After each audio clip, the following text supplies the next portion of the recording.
Hey, everybody, welcome back to the Energy MD podcast, where we help you resolve your chronic fatigue, whether it's from long COVID or chronic fatigue syndrome, so that you can get back to living your best life. So, I'm really excited about today's episode because we're going to be talking about something near and dear to my heart that took me a long time to learn. So, if you've heard me speak about the real root causes, you'll hear me talk about the toxic five, a combination of heavy metals, chemicals, molds, infections, and nervous system dysfunction. So, we're going to dive deep on nervous system dysfunction today and how you can work on it. So I'm really excited because we've got two doctors with us here today. Doctors Emily, how do you pronounce your last name? Colwell, no worries. Colwell. Colwell. Thank you, Dr. Emily Colwell and Dr. Leslie Meyers. A little bit easier for me. Thank you. Two naturopathic doctors who happen to be married, woohoo, who work together to combine physical and emotional healing to help those suffering from chronic illness. Their six pillars of health are nutrition, movement, hormone health, gut health, emotional wellness, and mentorship. So important. They feel that the missing piece to healing from chronic illness is often emotional healing and nervous system healing, although it is important to include all of the pillars when healing. Agreed. Dr. Colwell's lived experience and clinical expertise, she is also a social worker, in anxiety, childhood trauma, family addiction, chronic illness, and cancer, have taught her how possible it is to find relief and healing no matter the circumstances. In a down-to-earth, relatable style, she teaches others how to transform their relationship with themselves and experience healing no matter what they are navigating. Dr. Meyers believes healing involves listening to her clients, supporting them to overcome patterns in their lives, and putting together the puzzle pieces to help them fully heal. She has seen how mentoring and not just doctoring is part of the magic sauce to helping others. Yeah, that's really a great way of saying that.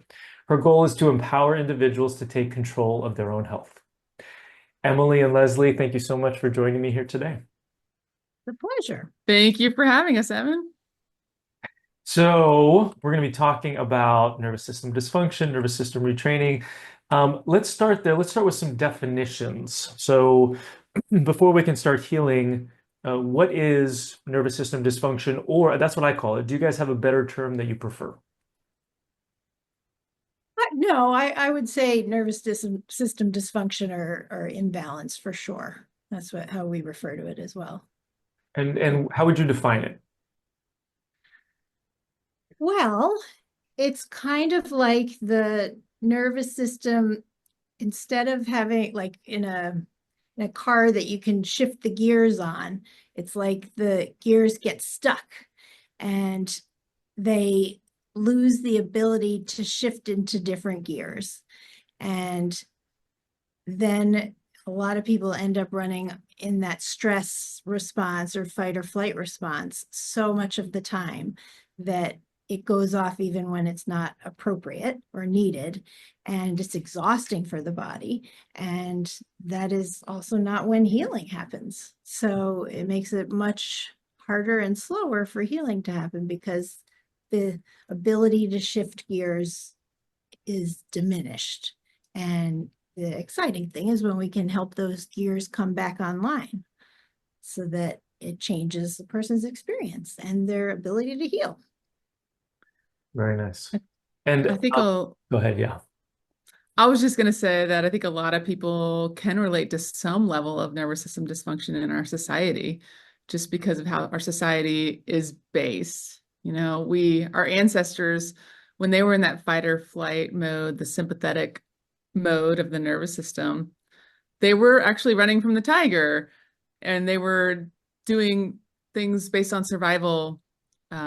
But they weren't in that mode as much as we are these days. And it can be turned on, just like Emily said, by being in traffic or just having like a busy day or your phone going off because you got a notification. So we're in that mode a lot. And then we're not in the rest and digest parasympathetic mode, which, yes, that's part of that is when we're in that mode, our cells that are tired and worn out can get recycled into brand new shiny cells, and we can have a chance for repair and proper digestion and absorption of our nutrients and all the good things. So most people can use some lessons in this way, but particularly people with chronic fatigue and chronic illness can really benefit from regulating the nervous system, and often we just really find over and over that there's a big connection there.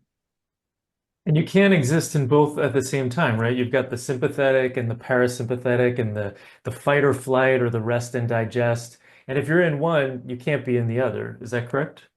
Yes, definitely. And it makes it tricky. Right. Yeah.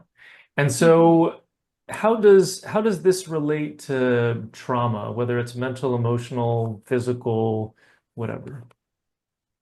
Yeah, I think when a person experiences trauma, it kind of primes their nervous system to have its baseline in the stress response. And so then they're going through life. And, when there's trauma, it impacts the brain's ability to send messages back and forth. And so part of their system thinks that the trauma is still here, even though it's not. And then they go out into the world functioning in that way, and it ends up impacting so many things, both emotional health and physical health as a result. Yeah, trauma's it's amazing how often people that we work with who have chronic illness have had experiences of trauma. Not everyone, but so many, so many. Mhm. And when that gets left out, understanding the impact that has on the nervous system, that's pretty impactful. And a lot of people don't think that they necessarily have had trauma. They're like, oh, trauma is like really significant abuse, physical, mental, emotional, sexual. Like, I didn't have any of those stuff. Is that, do those people, is it possible that those people have still had trauma or have had nervous system dysfunction?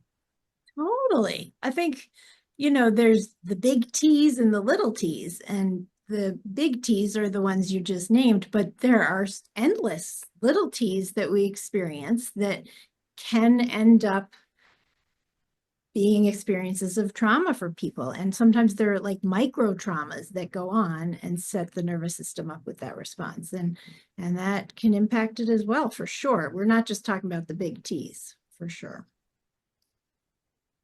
And by big T trauma, you're talking about like trauma with a capital T versus trauma with a lowercase t. Is that right? Yeah, exactly. Exactly. Yeah, for me, I was bullied and rejected by a peer group a couple of times. And I grew up in a family of imperfect humans, believe that or not, and siblings, right, who are all trying to get their needs met. Right. And a lot of people don't realize that just those things can be micro traumas or little t traumas. It is so true. It's so true. And it's interesting how often when I'm working with someone and they're working with us in our programs, and Dr. Meyers is working with them on their physical health, and I'm helping them with their emotional health, and in the process, something from their childhood comes up about bullying or being excluded, or I cannot tell you how often that comes up. And it has been so monumental all the way through in these quiet little ways that you don't necessarily even realize it's still impacting things, Yeah, so true. And maybe even that like nervous system response that you had, after the little T or the big T, maybe for that person, that nervous system response was helpful. It helped them to be hypervigilant or keep them safe if they were still in a situation. And then it gets to some point when they're older where it's just not so helpful anymore, but their nervous system is still doing the same thing. Yeah. And that's with my work, I do a lot of parts work. Are you familiar with that? A little bit, but please share about what that is. It's this concept that we're made up of a lot of different parts of ourselves that make up who we are. And some of those parts formed when we were a lot younger to help us cope with some of the situations, just like Leslie's saying about if someone's being bullied and, a part forms and helps them figure out how to navigate that in a way that helps them survive it, right? When it's so uncomfortable. Then you fast forward to adulthood, and maybe that part still shows up now, but it's not so, it's kind of getting in the way. And we can actually get to know those parts and help them update their beliefs.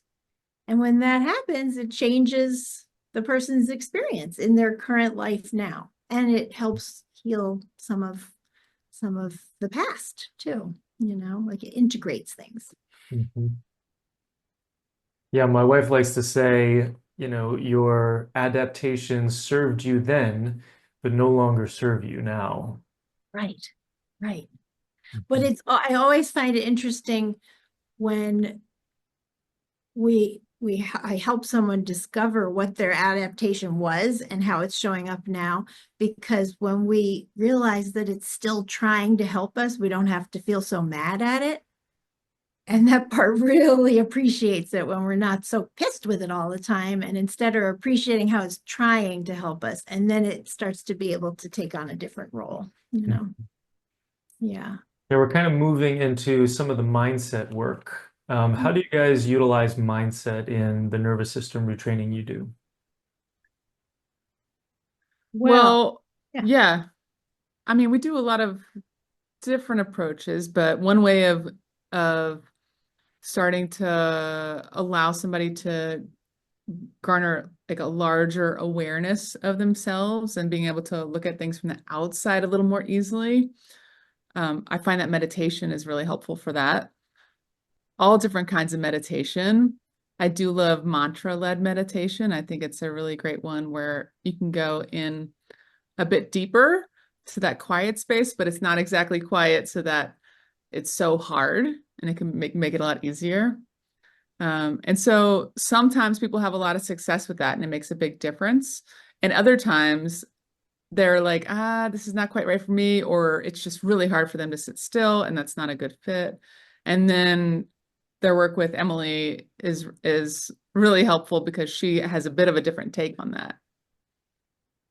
Yeah. And I think for me, um, I have mindfulness in a different way than Leslie does with meditation. And I really help people to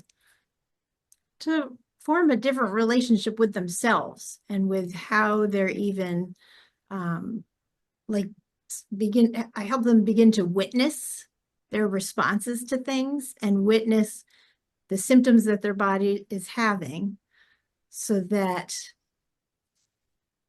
they start to, because one thing that I find a lot with chronic illness is that we often kind of feel betrayed by our bodies, right?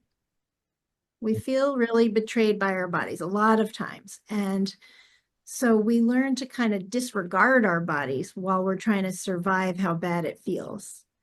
And there's something about learning how to regard it and to sometimes invite curiosity in terms of symptoms that brings us into the now. And that's a different kind of mindfulness that can end up being really helpful to people, like micro moment mindfulness. Mhm.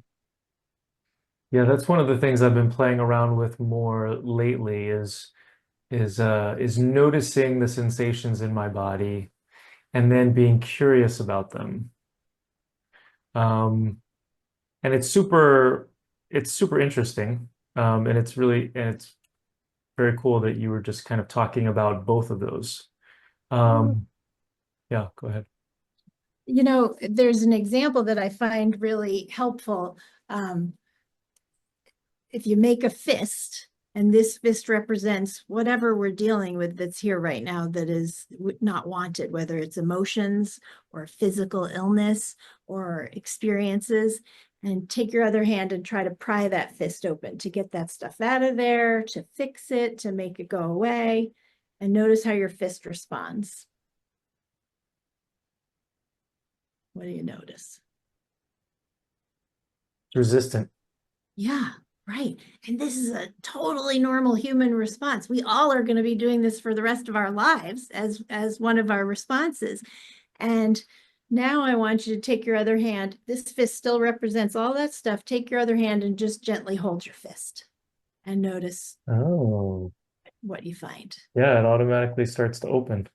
yeah, like softens. And I want you to notice nothing in your fist has changed, and yet your experience of it feels different in that moment. Mm. And that's really what we talk about a lot, is how to learn how to do this dance, because as we're learning how to do this dance, we're building new neural pathways that offer our brains and our nervous systems a new response to things that we've had just this one response to for a long time. And it changes like the nervous system fight that's happening in our bodies. And it made me think of that, what you just said. Well, Yeah. it's also like what you were saying with the parts. Like once our part realizes that we're not trying to like make it wrong and we're not mad at it and we're not trying to, just like say, no, don't be like that. And we're listening to it and compassionate for it, Yeah, the part softens kind of like that. to try something different. Or you can say that with an emotion, right? Like instead of saying, I want this sadness or this anger to go away, just stop it, right? Instead, just saying, okay, like Oh, I it's noticed okay. here. Yeah. Oh, I notice it in my chest. Oh, yeah. Gosh, I can feel that.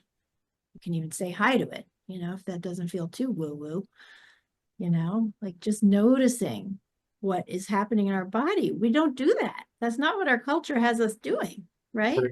Trying to get out of our body so much of the time. Right. Distracting ourselves with our little devices. Yeah. Yeah. Well, our little devices, or staying so busy that we don't have to feel, or helping other people out the wazoo so that they are the priority and our own selves are on the end of the list.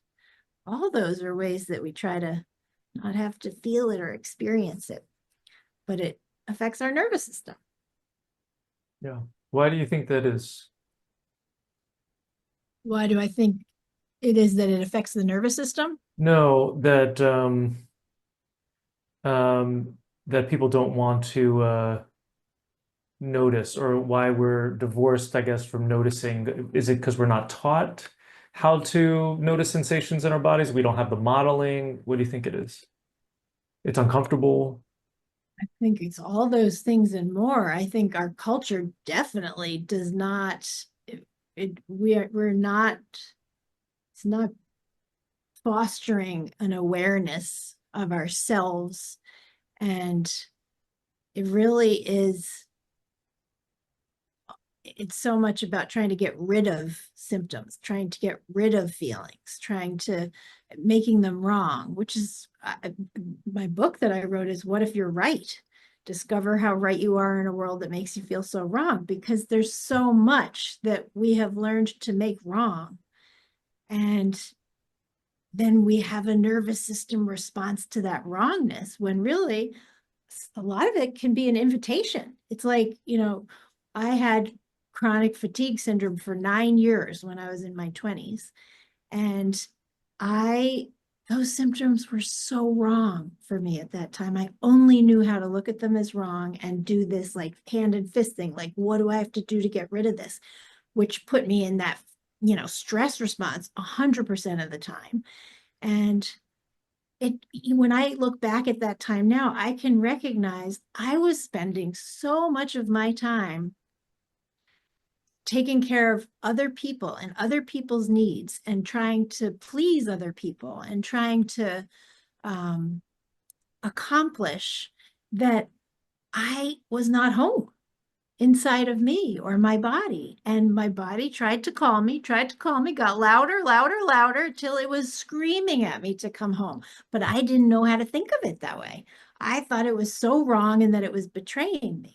And there's something really powerful when we start to notice, even for micro moments, because that's really where it becomes tolerable in the beginning, is noticing for a micro moment or two what it feels like in our body when this is happening. Not just the pain, but like the whole experience, And then if that's all you can handle is 1 or 2 seconds, that's it. You're already building new synapses that are building new neural pathways to take these micro moment pauses to tune in.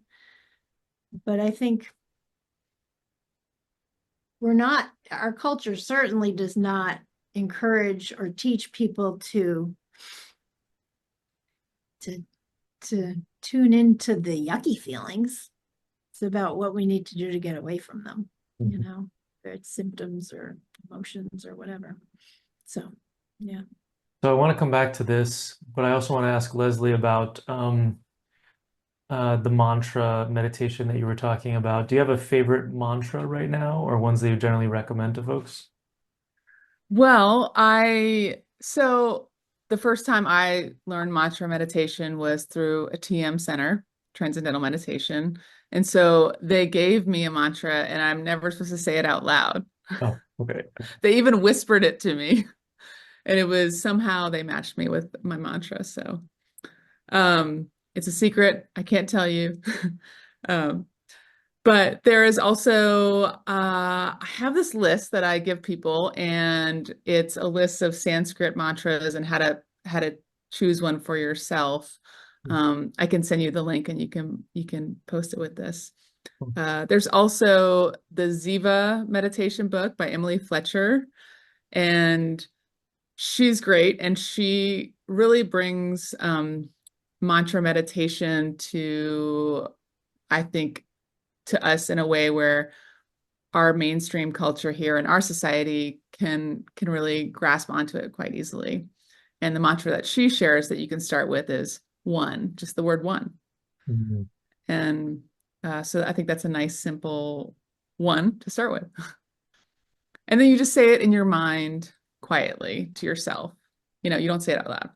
So, yeah. And I think that also people can just pick their mantra if there's something that they want to that feels good and warm inside them, like the word love, or the word warm, or whatever it feels like, whatever, something that's nice and positive, or just feels like it's a good part to their healing. Mhm. Those are great. Yeah, I've done some psychedelic work as part of my personal growth journey. And some of the words that have come to me in some of those sessions were words like surrender, Mm. trust, I'm safe. Like safety became like a really big one for me. Like I really understood that my nervous system had to be safe in order to heal. Um, yeah, so thank you for sharing those. That's really cool too. Yeah, thank you for sharing those. That sounds amazing. Yeah. So I want to come back to Emily. We were kind of talking a little bit about, I'd love to hear like a step by step in terms of mindfulness. So you talked about noticing.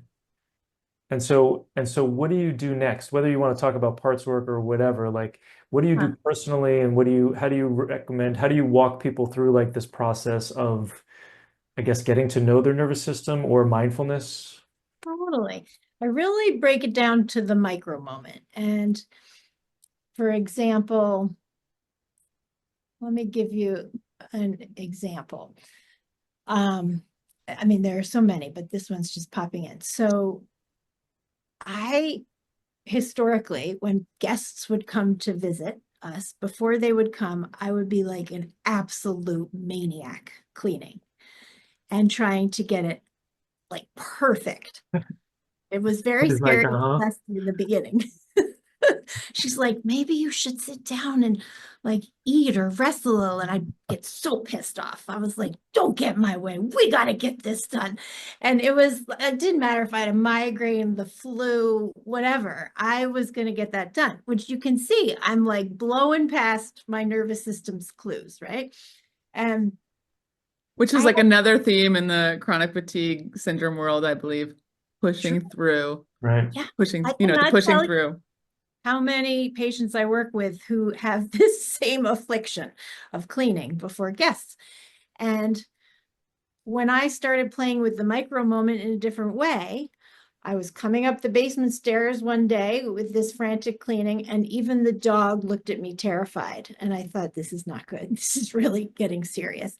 And I paused for just a micro moment to notice what it felt like inside my body while I was doing that. And my blood was racing so fast. My heart was pounding. I had a little bit of a shake.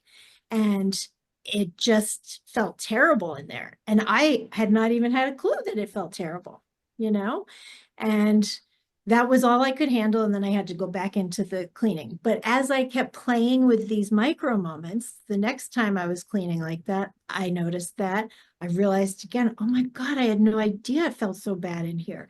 And then as time went on of practicing those micro moments of mindfulness, I got to a point where I would go and lie down flat on the floor for 30 seconds and just notice my blood just racing, heart pounding. I would just notice it and lie there. And then that was all I could handle. And I'd get up and go with the cleaning. Over time, that 30 seconds became 5 minutes, became, oh my God, I'm starving, or I have to pee, or I'm so thirsty. And then I would go and take care of that. And so it was this like micro moment growing of these neural pathways by just noticing in those moments what was happening inside me while I was experiencing that, you know? And so that's how I work with patients, whatever the issue is that they're dealing with, whether it's that they just got into a fight with someone and their brain is just going, obsessing about the story about it, to drop below the story into their body and notice how they're experiencing it in their body right then. And to just sit there with it for as long as they can tolerate it, which again, could be for just a couple seconds in the beginning, but it's this practicing of it that makes our tolerance increase. And that's building new pathways. And ultimately, what we find is in the beginning, you're like, I don't think this is doing anything. But I'm like, stick with it, keep going. And then one day they get in a fight, they have this brain turning, and their brain just automatically starts to have a different response where it's like, oh, let me just see what I need to do right now. Or let me come in here for a second. And then we know, hot damn, the pathway's been growing, you know, and here it is. So And does that all make just sense? from, yeah, it's beautiful. And all just from noticing. Ah, yeah. But noticing like in an embodied way, you know? Mhm. Yeah. Yeah. Right. And And the micro moment reset is really a detailed way to do it.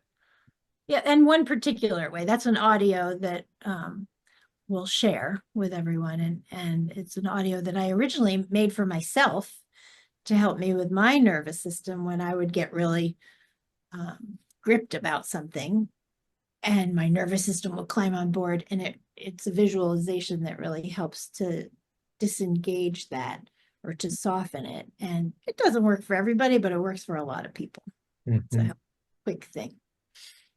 So it sounds like after the noticing, potentially you can go into visualization or something else, Well, acceptance, yeah, it gratitude. can. Yeah, you get for some people, it's going into the visualization. For other people, as I'm working with them, they're getting to know some parts of themselves that have been getting really loud in them, trying to be seen. And when I help them learn how to connect with that part, then they get to go home. And when that part gets really loud, they get to turn towards that part and say, oh man, I can feel that you're feeling this. I'm right here with you. I'm not going anywhere. I'm right here. No matter what happens, I'm going to be here with you. And that creates a safety that part had not experienced, you Mhm. know, and that you can see how that then impacts the nervous system. That's that Yeah. yelling you were talking about, that part that's inside your body that's yelling. Yeah, Right. exactly. Exactly. And we make it so wrong because it feels so bad, but it's really just yelling, not for us to get in there and fix how it's feeling. It's like yelling, see me, you know, and like to be acknowledged for how it's feeling and to be present with it. That is like, I just never would have known how powerful that is until I started experiencing it myself. And then sharing it. It's just crazy powerful. But until people do it, sometimes it sounds a little woo-woo. Uh-huh. So, Leslie, we're going to say something. Woo woo is good. Who is So, good? mixing a little woo woo in there is always pretty good. So, Yeah, I was gonna say, so this always reminds me, I love this example. We have two daughters, and when our youngest daughter was 5, she, I remember I was at the sink washing dishes, and my hands were all sudsy, and I had these in listening to a podcast, and she was like yelling, "Mama, Mama!" And I couldn't come right then because my hands were sudsy at the podcast, and I'm like, okay, I'll just come in a couple minutes. And but she kept getting louder, like, Mama, Mama, and then she was yelling, Mama. And so finally I just took off my headphones, dried my hands, and I knelt down. I said, "What is it, Surette?" And she went and she did a cartwheel, and she said, "Ta-da!" And then she ran in the other room and played. And it was so simple and lovely and short and not hard. And all it required me doing was just pausing and listening. And then we didn't have to go down. Like if I had done that at the beginning, there would have been no yelling and it would have been peaceful. Right. But yeah. So That's like what our parts do. Mama, mama. Yeah. Yeah. Yeah, I mean, isn't that really just the, the 5-year-old, the 9-year-old, that's kind of that wasn't listened to and wasn't heard? Is that part of that? Yes, absolutely. And that's like, yeah, it's kind of like inner child work, except that with parts work, you sometimes discover there are quite a few, inner parts in there or inner children in there that have different feelings and drives about different things. But it's that same idea. Exactly. And we don't have to fix how they're feeling. Mhm. We just being present and acknowledging it is so powerful for them, just like it is for us. And how do you Yeah. know which part is having an issue? Is it just an area of discomfort? Well, it depends. And as I'm meeting with somebody, they will be talking and like telling a few stories about what's going on. And sometimes I can see that there's a theme, or sometimes it's that they'll come in and say, I just hate how I always respond in this way to my kids, when they do this, or to my spouse or whatever it is. And I just it drives me crazy that I do this, and I've tried to get over it. And it's like, oh, that's a part trying to get your attention. Let's see if we can meet it. And then we go and I kind of take them through it's a visualization for some people. For other people, it's more of a felt experience. And the parts communicate with them and let them know what they're afraid will happen if they stop doing it.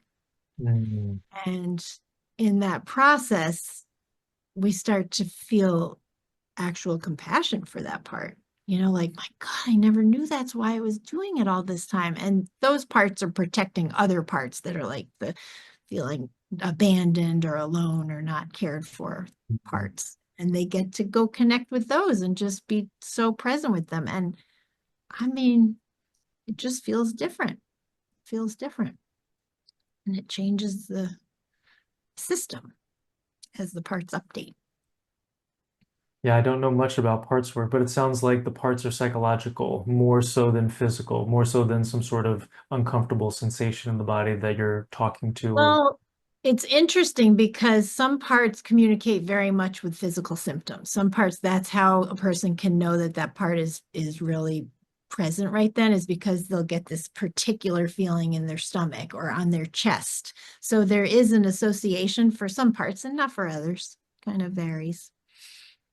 nice. Okay, so it could be this combination of Yeah. psychological plus physical. Mhm. Okay, great. And then oftentimes people want to know, I mean, I think this work is lifelong, but like how long does it take practicing this kind of work in order to notice a difference in your health, your healing, your psychology, your relationships? it's different for everyone, right? It's hard to answer. Some people can get really quick results where they feel a big difference right away, and it's not all going to be better right away, but it helps them along because the edge is taken off, and then they can continue because they're motivated because they've really felt the change already. And other people, it takes a bit of time. It does. And then at the same time, we want to be also supporting their very physical parts like gut health and hormones and nutrition and the right kind of movement for them. So we find that doing all of that together simultaneously really allows like the building blocks to stack up a lot more easily. And, sometimes like say a woman has hormonal imbalance, like it's going to be much easier if their hormones are balanced to be able to have that emotional ease and steps forward and vice versa. Yeah. So it's different. And oh my gosh, yes, if we had an answer to that, how long it takes, I'm sure many people would love that. Um, but it's hard to believe, it's hard to, you don't see somebody really like being open and willing to make these changes and go through this emotional healing and nervous system healing for too long without having some results, Definitely. Yeah. Definitely. It's kind of like with any healing, like again, like Leslie said, sometimes it's dramatic, but a lot of times it's like, oh, I went 2 days without symptoms and now it's back. Okay. So let's see how long you go the next time. Or and it's like it builds on itself. And so, yeah, I wish there were one specific answer, but I think when people do start implementing this and practicing it, their experience of relief and feeling a difference in the moment can be quite quick, but the building those new pathways so that they can then count on that and have it last for longer, that takes a little more time. Yeah, I finally implemented. Oh, go ahead, Leslie. Well, I was going to say also sometimes people just aren't ready, for emotional healing and it just feels too hard because they're feeling too crummy. And so they would prefer to focus on the physical things that they can do first. And then they kind of get to a place where they're like, okay, now what's left? I'm ready for this now. Yeah, it's great that you're negotiating that because I think that's really important. Oftentimes I do the same thing with food, even though, like I consider food to be an incredibly important tenant. Like there are some people who are like, yeah, changing my diet right now is too stressful for me. It's like, okay, we won't do that right now. But when you have more energy, are you willing to do it? They're like, yes. I'll be like, okay.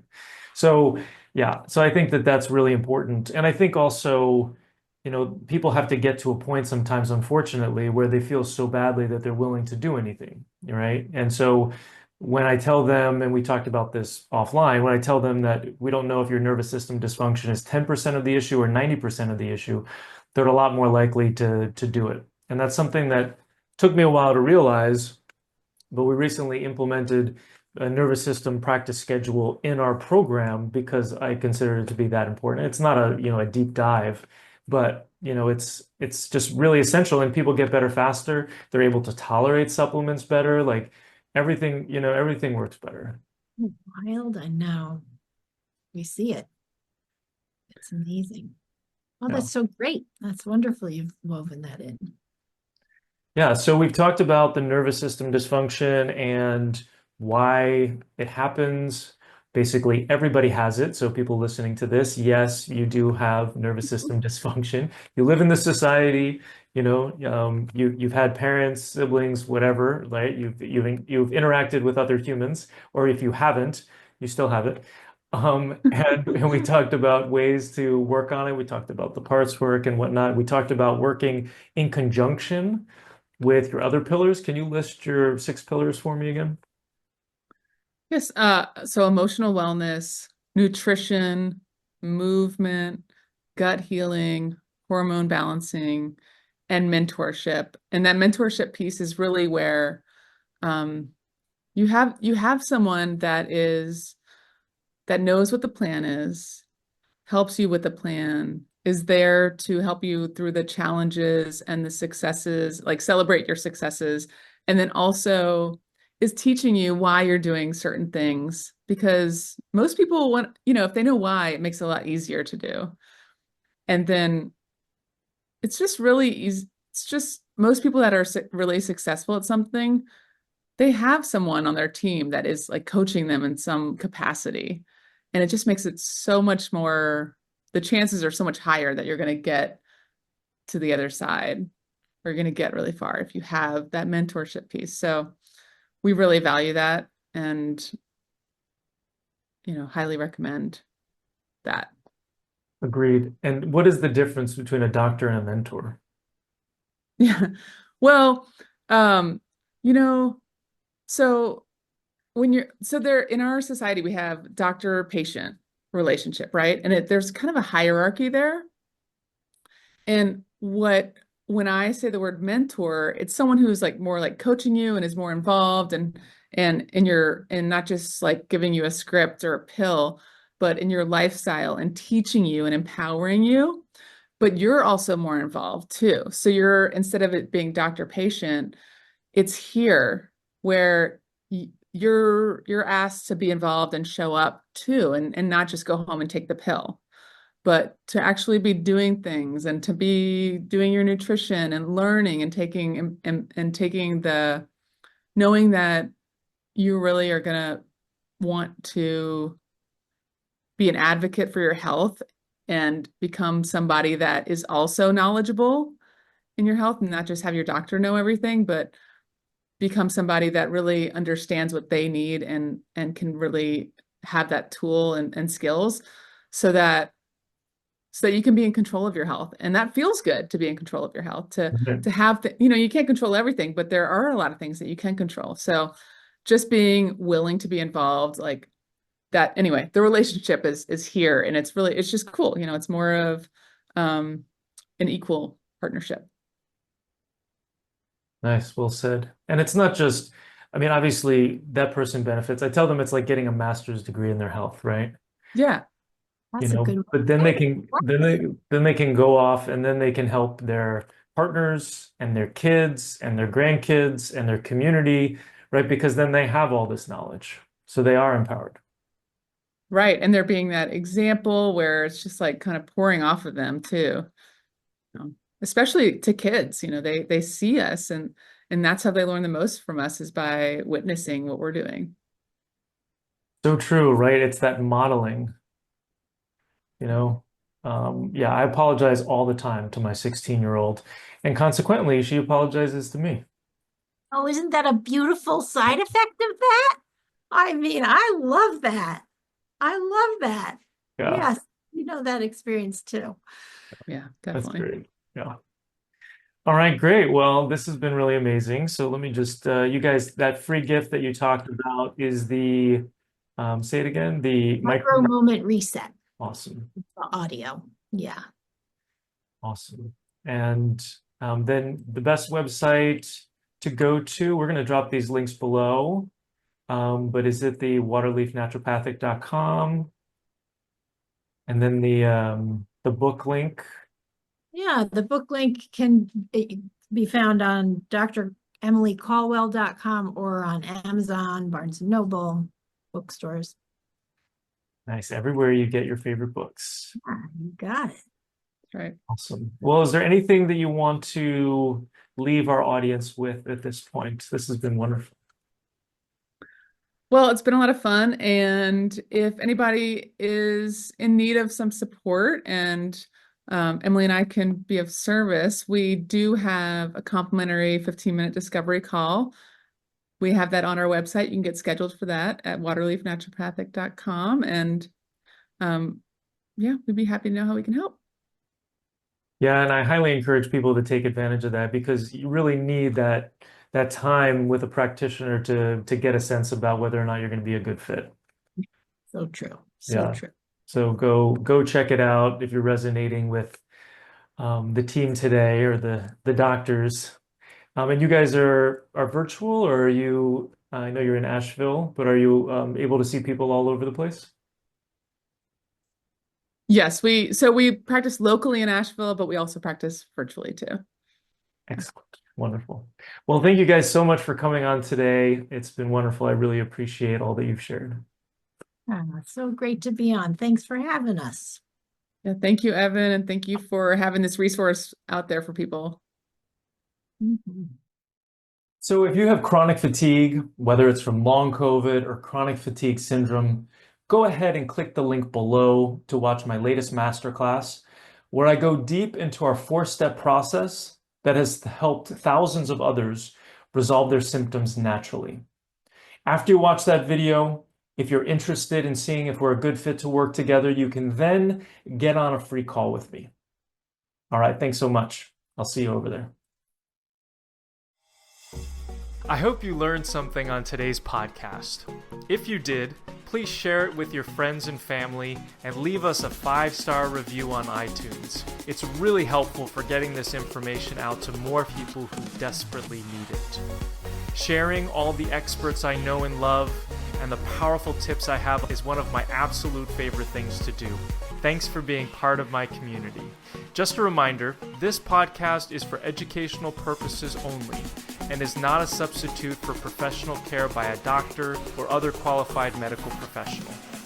It is provided with the understanding that it does not constitute medical or other professional advice or services. Thanks for listening and have an amazing day.